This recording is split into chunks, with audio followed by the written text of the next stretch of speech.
ബിനിൽ, ഇപ്പോൾ ഈ ഒരു കപ്പലിന്റെ അടുത്തേക്ക് എത്തുക എന്നുള്ള ദൗത്യം ദുഷ്കരമായി തന്നെയാണ് ഉള്ളത്. കാരണം ഇപ്പോഴും ഈ കപ്പൽ കത്തിക്കൊണ്ടിരിക്കുകയാണ്. നേരത്തെ ബിനിൽ സൂചിപ്പിച്ചിരുന്നു ഒരു ഏരിയൽ സർവേ ഒക്കെ ചെയ്യാനായിട്ട് പോകുമെന്നുള്ളത്. അപ്പോൾ ഈ വിമാനം പുറപ്പെട്ടിട്ടുണ്ടോ? ഏതൊക്കെ കപ്പലുകളാണ് ഇന്ന് ഈ അപകടം നടന്ന സ്ഥലത്തേക്ക് പോകുന്നത്?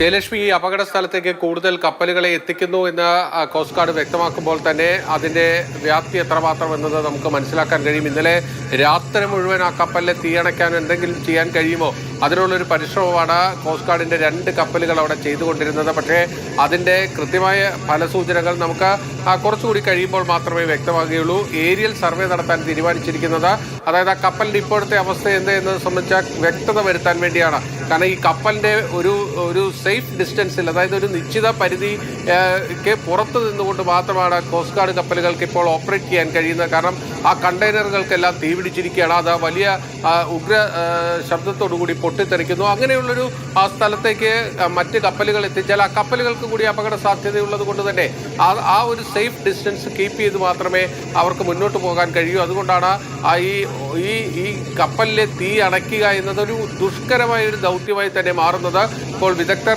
ചൂണ്ടിക്കാണിക്കുന്നത് ഈ രീതിയിൽ അങ്ങോട്ട് തീ പടർന്നു പോവുകയാണെങ്കിൽ ഒരുപക്ഷെ വലിയൊരു സ്ഫോടനത്തോടുകൂടി ഈ കപ്പൽ വെള്ളത്തിൽ മുങ്ങിത്താഴാനുള്ള സാധ്യതകൾ വരെയുണ്ട്. അതീവ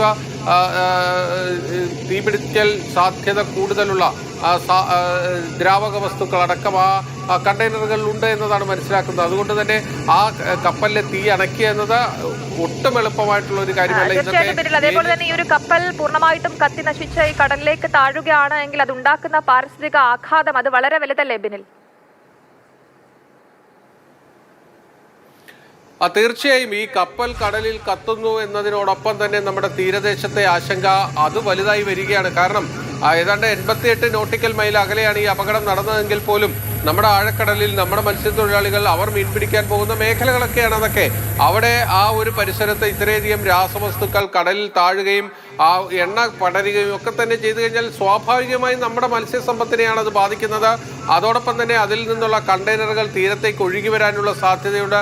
ഒഴുക്കിനനുസരിച്ച്, അതായത് തീരത്തെ ഏത് രീതിയിലേക്കാണ് വേലി ഏറ്റ ഇറക്കത്തെ ആ തിരമാലകളുടെ മൂവ്മെന്റ് എങ്ങനെയാണ്, ആ രീതിയിലേക്ക് ഈ കണ്ടെയ്നറുകൾ ഒഴുകി വരാനുള്ള സാധ്യതയുമുണ്ട്. അതുകൊണ്ട് തന്നെ നമ്മുടെ തീരപ്രദേശത്ത് വലിയ ആശങ്കയാണ്. പ്രത്യേകിച്ച് നമ്മുടെ ആഴക്കടൽ മത്സ്യബന്ധനമൊക്കെ നമ്മളിപ്പോൾ നിരോധിച്ചിരിക്കുന്നത്, ട്രോളിംഗ് നിരോധനം എന്നത് കൊണ്ട് ഉദ്ദേശിക്കുന്നത് മത്സ്യപ്രജനനം അത് സംരക്ഷിക്കുക എന്നതാണ്, മത്സ്യക്കുഞ്ഞുങ്ങളെ സംരക്ഷിക്കുക എന്നതാണ്. അതുകൊണ്ട് ഈ ഒരു സമയത്ത് തന്നെ ഈ കടലിൽ ഇത്തരത്തിൽ വലിയൊരു ദുരന്തമുണ്ടാകുന്നത് സ്വാഭാവികമായും നമ്മുടെ മത്സ്യസമ്പത്തിന് വലിയ ഭീഷണിയാണ്. നേരത്തെ MSCയുടെ കപ്പൽ തോട്ടപ്പള്ളിയുടെ പുറംകടലിൽ മുങ്ങി അതുണ്ടാക്കിയ പ്രശ്നങ്ങൾ ഇപ്പോഴും പരിഹരിക്കപ്പെട്ടിട്ടില്ല. നമ്മുടെ തീരപ്രദേശത്തേക്ക് അടക്കം പ്ലാസ്റ്റിക് മാലിന്യങ്ങൾ ഒഴുകി വരികയാണ്.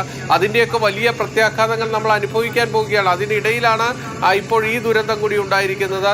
എന്തായാലും നമ്മുടെ നാവികസേനയും കോസ്റ്റ് ഗാർഡിനെയൊക്കെ സംബന്ധിച്ചിടത്തോളം കഴിഞ്ഞ ഒരു 2-3 ആഴ്ച എന്ന് പറയുന്നത് അവരെ സംബന്ധിച്ചിടത്തോളം വലിയ ബുദ്ധിമുട്ടേറിയ വലിയ ഒരു സംവിധാനങ്ങൾ അവർ ഉണർന്നു പ്രവർത്തിക്കുന്ന ഒരു സമയമാണ്. പ്രത്യേകിച്ച് ഈ 2 അപകടങ്ങൾ വലിയ ദിവസങ്ങൾ വ്യത്യാസമില്ലാതെ സംഭവിക്കുമ്പോൾ 2 ആഴ്ചക്കിടെ 2 കപ്പൽ അപകടങ്ങൾ ഉണ്ടാകുമ്പോൾ അതിന്റെ ആഘാതം എത്രത്തോളം വലുതാണ് എന്നുള്ളത് നമുക്കറിയാം.